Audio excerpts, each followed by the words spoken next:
ట్రెండింగ్లో ఉన్న traps neck design. Shoulder width 7 inches, neck down 7 inches, neck width 3 inches, neck down mid పాయింట్లో 3.5 inches దగ్గర ఒక marking, అక్కడ నుంచి కార్నర్కి వీ షేప్లో డ్రా చేసుకోండి.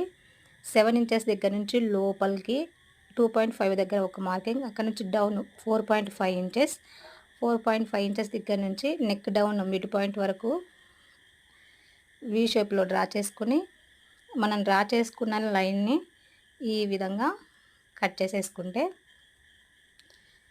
ట్రెండింగ్లో ఉన్న ట్రాప్స్ నెక్ డిజైన్ అనేది రెడీ అయిపోతుంది. ఇప్పుడు మనం ట్రాప్స్ని అటాచ్ చేసుకోవాలి. వీడియో కనుక మీకు నచ్చినట్లయితే ఒక లైక్ ఇవ్వండి, అలాగే మన ఛానల్ని సబ్స్క్రైబ్ చేసుకోండి.